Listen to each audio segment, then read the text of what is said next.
Saludándole en el amor del Señor, deseando rica y abundante bendiciones del cielo hacia sus vidas. Ha llegado la hora de compartir el devocional, el pancito diario de vida que tanto bien hace a nuestras almas. Entonces vamos a estar concluyendo con el estudio de las cartas de Pedro, con la sección final del capítulo 3 de Segunda de Pedro, y vamos a estar observando desde el versículo 6 en adelante respecto del día del Señor y estas advertencias del día del Señor. Entonces vamos a meditar bajo el tema: Cristo no retarda su promesa caprichosamente. Cristo no retarda su promesa caprichosamente. Entonces leo Segunda de Pedro capítulo 3, versículo 5 en adelante, y dice así la palabra del Señor: estos ignoran voluntariamente que en el tiempo antiguo fueron hechos por la palabra de Dios los cielos y también la tierra, que proviene del agua y por el agua subsiste, por lo cual el mundo de entonces pereció anegado en agua. Pero los cielos y la tierra que existen ahora están reservados por la misma palabra, guardados para el fuego en el día del juicio y de la perdición de los hombres impíos. Mas, oh amados, no ignoréis esto, que para con el Señor un día es como 1000 años, y 1000 años como un día. El Señor no retarda su promesa, según algunos la tienen por tardanza, sino que es paciente para con nosotros, no queriendo que ninguno perezca, sino que todos procedan al arrepentimiento. Pero el día del Señor vendrá como ladrón en la noche, en el cual los cielos pasarán con gran estruendo y los elementos ardiendo serán deshechos, y la tierra y las obras que hay en ellas serán quemadas. Amén. Después vamos a ver los siguientes versículos rápidamente y contextualizamos. Una vez que Pedro trae estas grandes advertencias sobre estos falsos maestros, falsos profetas que están negando, están cuestionando y están censurando aquella gran promesa dada por Cristo de su inminente retorno, exhorta a la iglesia a tener una actitud de pronta espera, de buena disposición respecto de la venida del Maestro. Ya vimos cómo actúan estos falsos y las características que tienen. Y otra de las grandes características que aquí va a resaltar Pedro es precisamente que niegan la eficacia de la promesa dada por el Señor Jesucristo. Dicen, han pasado tanto tiempo desde que fue dada esta promesa y no se cumple, cuestionando lo incuestionable, cuestionando la autoridad de Cristo para prometer y cumplir. Y ahora, Pedro hace un comparativo. El mundo antiguo, por su rechazo a las promesas de salvación de Dios, fue castigado severamente. Y ese primer gran y terrible juicio vino por agua, el diluvio. Y esa gente, por esa misma actitud que tienen estos falsos, de la incredulidad principalmente, el cuestionamiento a lo de Dios, recibieron su justa paga a sus malas obras. Pero ahora el apóstol dice que en lo futuro ya el juicio no va a ser por agua. De hecho, en Génesis capítulo 9, cuando se pacta después del diluvio con la señal del arco iris, Dios mismo declaró que nunca más el mundo iba a recibir un juicio de ese calibre y de esa manera. Sin embargo, ahora se presenta el futuro juicio por fuego. Yuhu. Yo quiero que entienda algo. Tras lo real ocurrido, podemos observar verdades espirituales. El juicio por agua habla de una purga, de una limpieza de la tierra. Pero el futuro juicio por fuego va a hablar de una purificación completa y una renovación creacional. Guste o disguste, es bíblico y es doctrinal de que Dios va a renovar todas las cosas y va a permitir que todo sea consumido por fuego. Ya sea que usted lo considere algo simbólico, es respetable, pero si se dedica a estudiar la Biblia en su contexto, desde las promesas proféticas del Antiguo y el enfoque escatológico de señales del fin en el Nuevo, se va a dar cuenta que ambos testamentos complementan y sustentan de que Dios va a traer una renovación creacional donde va a consumir todo lo existente y lo va a renovar. Entonces aquí aparecen las dos ideas. La palabra dice que el agua va a traer la limpieza, y el fuego va a traer la purificación. Y esto habla del día del Señor. Entonces, ojo aquí, por eso hay grandes advertencias respecto de este día. Y Cristo no demora su venida caprichosamente. El día del Señor vendrá de una forma intempestiva, una forma inesperada, como ladrón en la noche. Toma Pedro aquí de lo mismo que enseñó el maestro, esa referencia, esa ilustración. Un ladrón no avisa cuando va a robar. Cristo vendrá sin aviso previo, pero nosotros tenemos que estar atentos a las señales y a todo el contexto, cómo se van dando las cosas a la luz de las Escrituras. Pero ese día va a traer de dulce y agraz, va a ser un día de grandes contrastes. Para los que esperan en Cristo, va a ser un día de gozo, de gloria inefable. Va a costar expresar esta gloria que viene y cuesta discernirla, entenderla a fondo. Pero para aquellos malvados que jamás quisieron entender, obedecer, no hubo un arrepentimiento, y los que se burlaron de las cosas de Dios, negaron la eficacia de las promesas y tomaron como fuente de ganancia las cosas sacras, las cosas sagradas de Dios a favor de las almas, ellos tendrán que lamentar. De hecho, en el libro de Apocalipsis, respecto a este tema, dice que habrá gente que dirá a los montes, cúbrannos, y a las peñas, escóndanos de la manifestación del día del Señor. Es un día de gloria para un grupo y de ira que se desatará para el otro. Entonces, por favor, tome consideración a estas palabras. Ahora bien, veamos un momento que Pedro va a poner un símil en el versículo 8, trayendo a la memoria lo que enseña Moisés en el Salmo 90, versículo 4. Sí, ese Salmo de Moisés, véalo con calma en casa. Ahí habla de un contraste, la eternidad de Dios y la transitoriedad del hombre. Y plantea que la vida del hombre está sustentada entre 70 años y 80 el límite, los más robustos y con toda fatiga.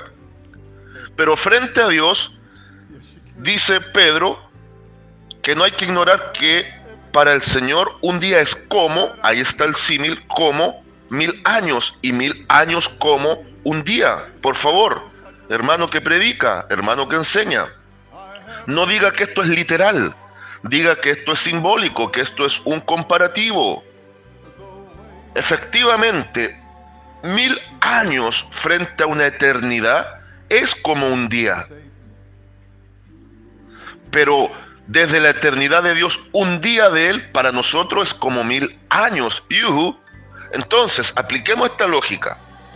¿Demora su venida a Cristo? Sí, ha demorado más de 2000 años en volver. Ya, veámoslo desde la lógica divina. Cristo se fue anteayer, hoy lo estamos esperando y viene mañana. O más bien dicho, ayer se fue Cristo, hoy lo estamos esperando y mañana retorna. La idea de los 3 días para entrar al milenio. al tercer día nos dará descanso. Profeta Oseas. Entonces, por favor, note esto. En la dimensión eterna de Dios, es como que si hubiesen, solamente un comparativo, es como si hubiesen pasado 2 días, perdón, de que Cristo hizo su obra. Aunque en nuestra dimensión humana, como prisioneros del tiempo, han pasado efectivamente 2000 años y algo. Pero note por favor que la historia del hombre, al menos desde la Biblia, hasta el momento lleva 3 secciones de 2000. Desde Adán hasta Abraham hay aproximadamente 2000 años de historia, según las genealogías. Y desde Adán hasta Cristo hay 2000 años aproximadamente, según las genealogías, las descendencias.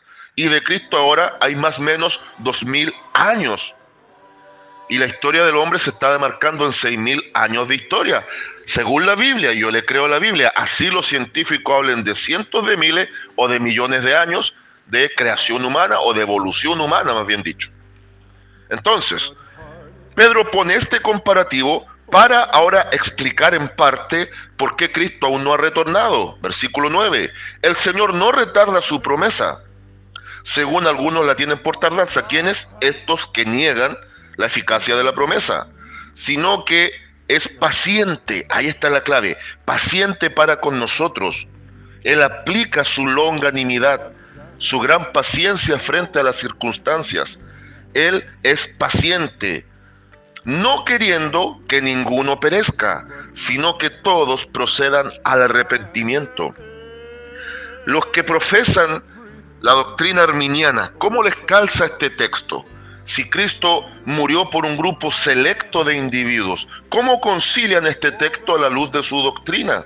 Si Cristo mismo está refrenándose porque hay un deseo de la Trinidad de salvar en el ideal a toda la raza humana. Escúcheme, en el ideal, aunque Dios mismo sabe que en lo real finalmente se va a cumplir que muchos son los llamados y pocos los escogidos.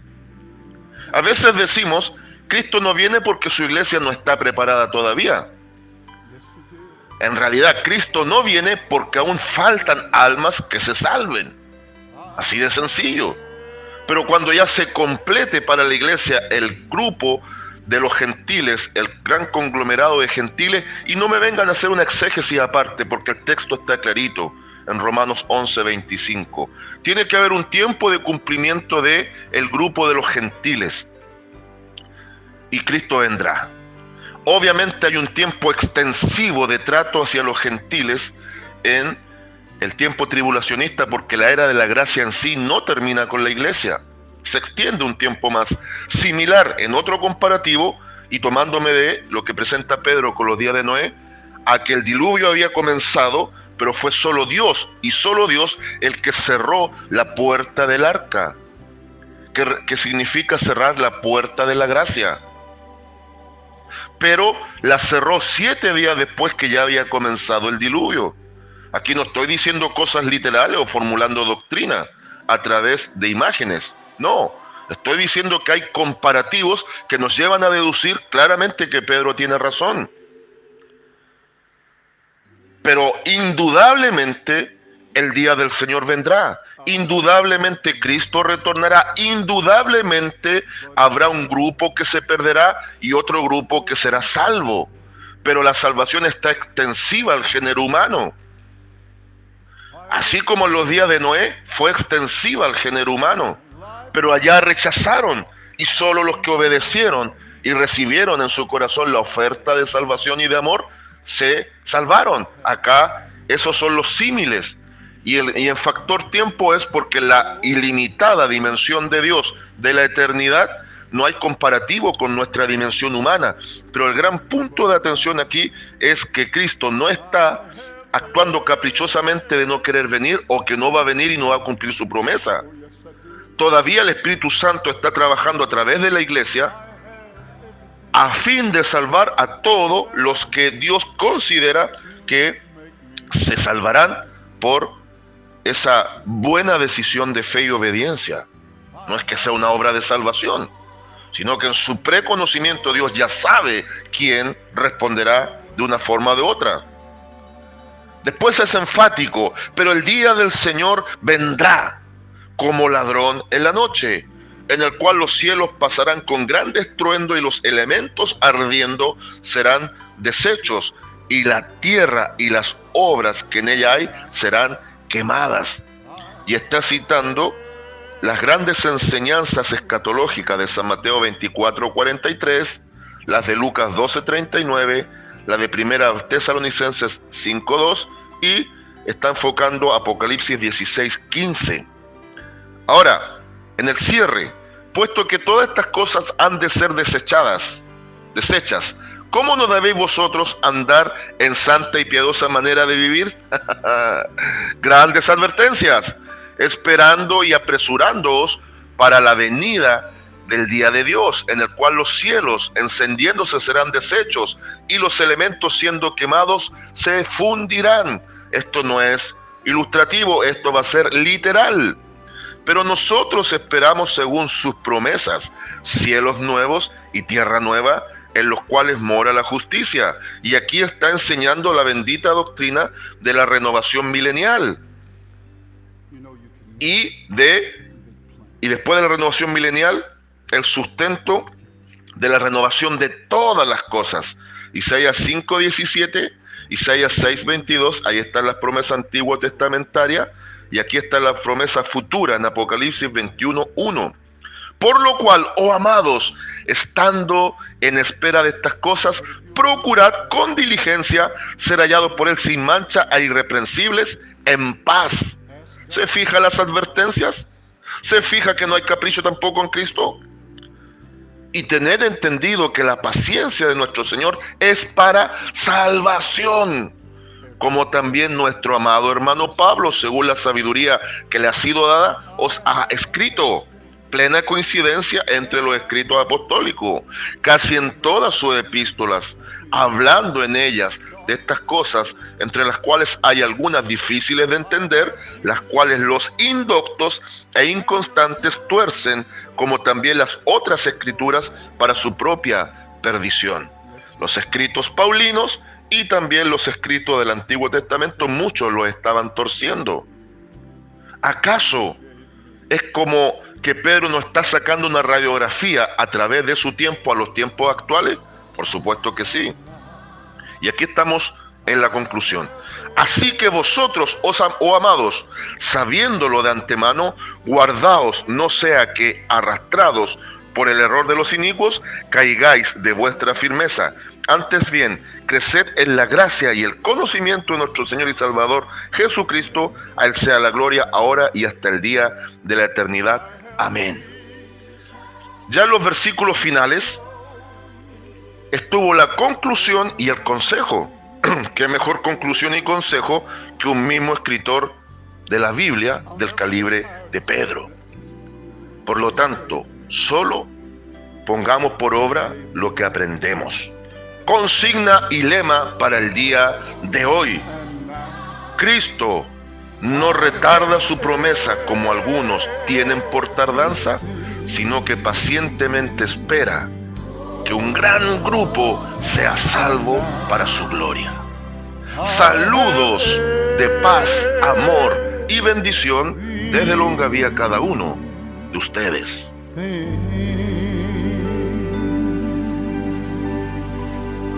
Oh, yes, I do.